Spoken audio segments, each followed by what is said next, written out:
fête avec un magnifique coucher de soleil là sur les Cévennes, c'est superbe. Nous sommes en 30 avant Jésus-Christ, alors là on a vraiment remonté le temps. La Narbonnaise est une colonie romaine depuis près d'un siècle. Les Romains ont apporté de nombreuses cultures, la vigne, le figuier. Et là en 30 avant Jésus-Christ, pardon, nous sommes après la guerre des Gaules. Jules César, c'est moins 50 avant Jésus-Christ. C'est en fait plus tardivement ensuite qu'il y aura le pont du Gard, les thermes romains, la maison carrée, ça sera plutôt autour de notre ère, pratiquement. Voilà. Alors la Sénète, en 30 avant Jésus-Christ, Lucius est un riche paysan gaulois de Vézénobre qui a été enrichi par la production de figues, encore les figues, toujours les figues. Il n'a qu'une ambition, devenir citoyen romain. Donc l'action se passe, peut-être ici, on ne sait pas, on n'a pas de témoignage de l'occupation romaine, peut-être dans une villa dans la plaine. Alors là, il y a de très nombreuses villas dans la plaine, et vous allez découvrir comment ce Lucius pourrait devenir romain. Notre maître, Lucius, le dominus de cette belle Domus, est un riche paysan gaulois, précisément celte arécoïde. Son père avait fait allégeance aux vainqueurs romains et avait été récompensé par la jouissance d'une grande partie de la colline de Catarus. Il avait été le premier à planter les figuiers apportés par ces Romains. Ces figuiers ont si bien prospéré qu'ils font maintenant la fortune de Lucius. Surtout depuis que son esclave, enfin son affranchi Jacobus, a découvert le secret du séchage des figues.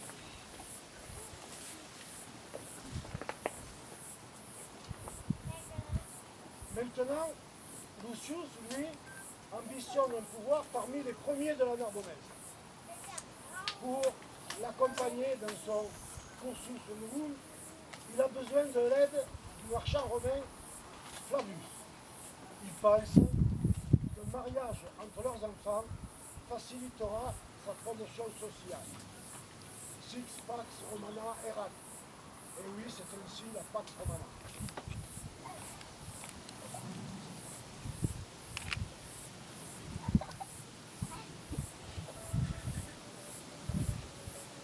Mais, en ce jour, 18 juillet, année du second consulat d'Octavius, rien ne va plus dans la Domus. D'accord, je suis vers les Romains.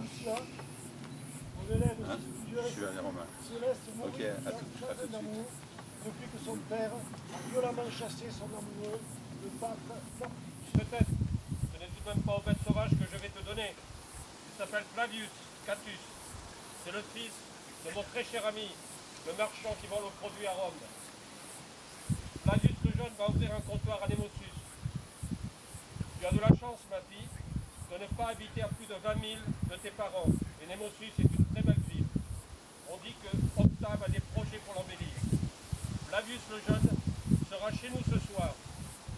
Ocennum, tu as le temps de te préparer pour le recevoir. Il est pressé de rencontrer sa future épouse.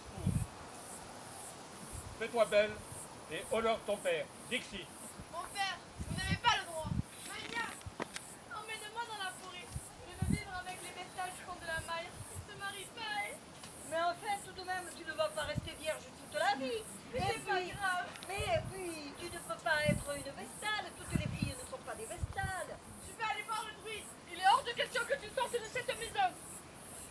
Non, mais laisse-moi. Tu n'as pas le droit de me toucher. Tu n'es qu'un juif inaffranchi. Non. Yahvé pardonne tes paroles. Notre loi déclare la femme soumise au Seigneur, sous la garde de son père, qui la remet pure à son mari. Enfin, cette loi, c'est ouvrir la boîte de Pandore et appeler sur cette Domus les 7 démons qui l'entraîneront dans la fosse infernale. Ma fille, se marier est une chose naturelle. Et comme preuve de confiance, sa famille n'exige pas l'éternel chrétien. Encore heureux. C'est immense cette coutume. Nous ne sommes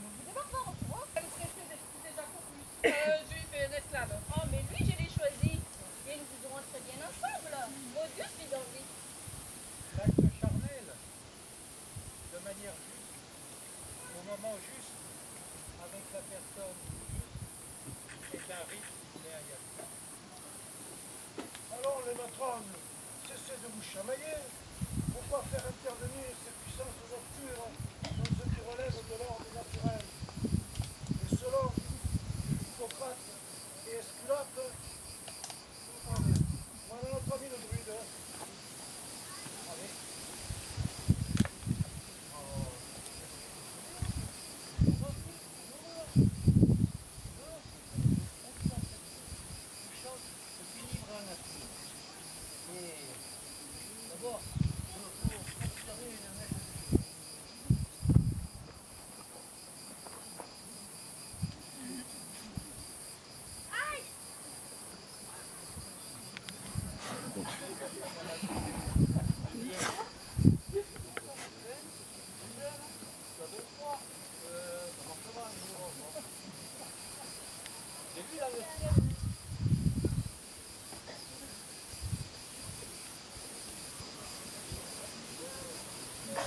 L'aigle, le vol d'un aigle, et celui du corbeau. Le premier, tourner, et il est parti à gauche, très à gauche. Signe mauvais augure. Le corbeau, lui, sur son arbre perché, à main venue, il s'est envolé. Et volé, plané, il y a plein à ma droite. Digne de bon augure. Ce qui veut dire, ma fille, que tu es vouée à connaître la joie et la douleur, le malheur et le bonheur, les astres et les aléas. Je dis, j'ai loin peut-être. L'éloignement est à l'amour, ce que le vent du nord est à la flamme. Il étreint les petits et ranime les grands. Mamia, écoutez, ah putain, j'ai apporté le droit d'un cocktail avec une plante du bon bouquet là-bas. C'est bon, hein? Ça guérit tout, même les genoux, tout est bon. Bon, et maintenant, il faut là, costaud, hein? On va s'en remettre tous à 10 par terre, notre père à tous. C'est ce que je disais, supporte et abstiens-toi. Comme disait chez nous, cultiver et abstiner. Bon, assez de bavardage. Tiens, il est temps de t'apprêter. Sinon, ça va pas de travail. Tu dois être une matrone modèle, un exemple de vertu et de dignité. Être son jouet, tu me dirais. Nous t'avons élevé dans ce sens. Et grâce au Gréco, tu parles latin parfait. Souviens-toi de tes devoirs. Pudicita et tacitas, la vertu et la satiété. Souviens-toi de Cornelia, la mère des Gracques. Souviens-toi de Lucrèce. Et lors du dîner de ce soir, tiens-toi bien droite. C'est un effet de bonne famille, on ne s'annonce pas sur les calmes. Et cette coiffure vient d'avoir des temps de plus.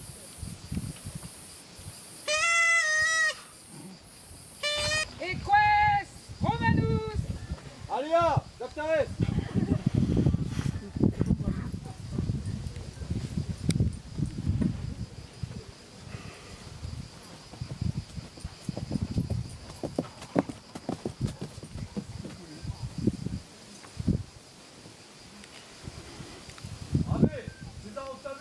Ave César Octavius.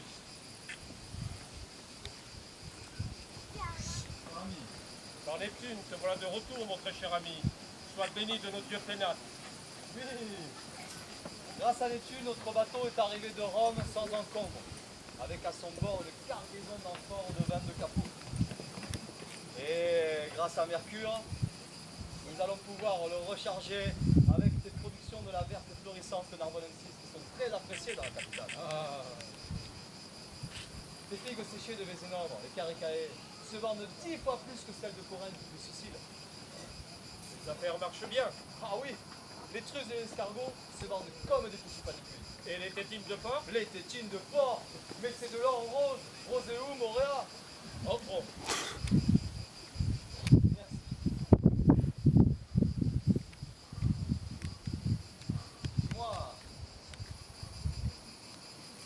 Moi qui sais remercier les dieux. Il est magnifique ce Jupiter recevant l'offrande de Junon. plus, avec une corbeille de figues. Et tu es seul? Et ton fils? Ah oui, il s'est arrêté en chemin, salut un ami, à Brigitte. Il aura un peu de retard, ne l'attendons pas. Nun SBB douane. Tiens, je t'ai ramené un petit cadeau, je suis persuadé que tu en feras bon usage. Merci. Mais dis-moi, il fait un peu chaud chez toi quand même, hein?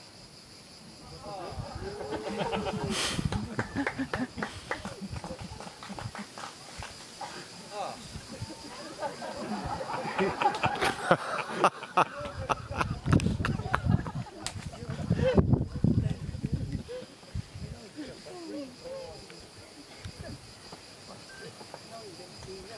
Ah, ça va mieux. Mais dis-moi, je vois que les dieux ont donné à Lucia la grâce et la beauté. Ils avaient déjà accordé à sa mère. Et, comme dirait le poète, je verrai, descendu dans les bruyants ballons, garder son cortège, errer au pied des mots. Point de poésie.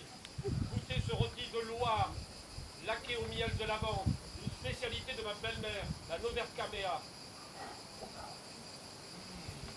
Mais, par tout à fait, les Romains ont tout à apprendre de la cuisine gauloise. Décidément, j'aurais dû épouser une gauloise. Romanus. Ah, voici mon fils qui arrive là-bas. Et Chiomo.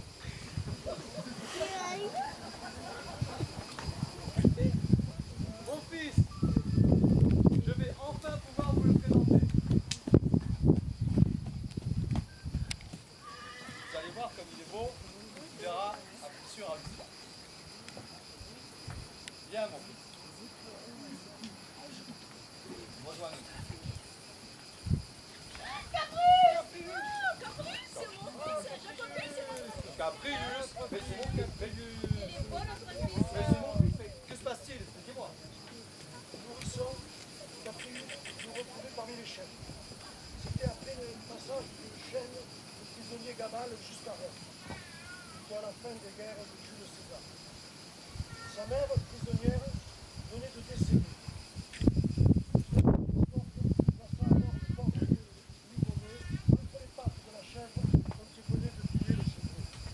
Heureusement que c'était pas une louve!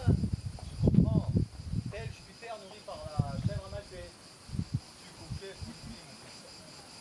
En effet, il fut allaité pendant quelques jours par la chèvre. Quand on le trouva, on l'apporta chez Lucius, puis, pour s'attirer les bonnes grâces de quelques divinités, le confia à Rustica, qui était alors la nutrice de sa fille Lucia. On l'appela Caprius. Je l'ai aimé comme un fils. Il devint un peintre des plus habiles, attentif au bien-être lui-même et plutôt prospérant. Et comme personne, Caprius savait faire sécher une fille.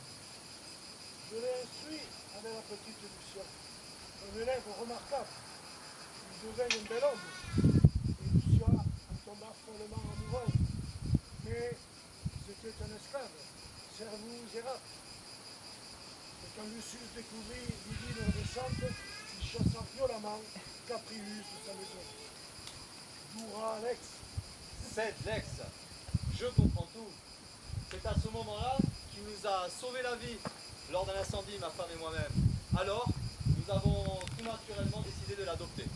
C'est mon fils unique et c'est ce que j'ai de plus cher au monde. Est-il romain? Oh, oui, oui. Je l'ai adopté, Civis Romanaes. Est-il romain? Livis? Romanaes? Oui, oui. C'est mon fils, selon la loi romaine, Civis Romanaes. Est-il romain? Romanais? Oui. Je l'ai adopté. Donc c'est mon fils, selon la loi romaine, Civis Romanaes. Alors s'il est romain, il peut épouser ma fille. Romanus, pourvu qu'il soit romain. Et oui, il est romain. Et il me plaît qu'il épouse la fille de mon ami Lucius. Romanus, Oui. C'est pour ça. Je ne suis pas un sous de musique. Oh.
le soleil est couché et la visite aussi. On va pouvoir nous aussi aller se coucher. Merci à tous.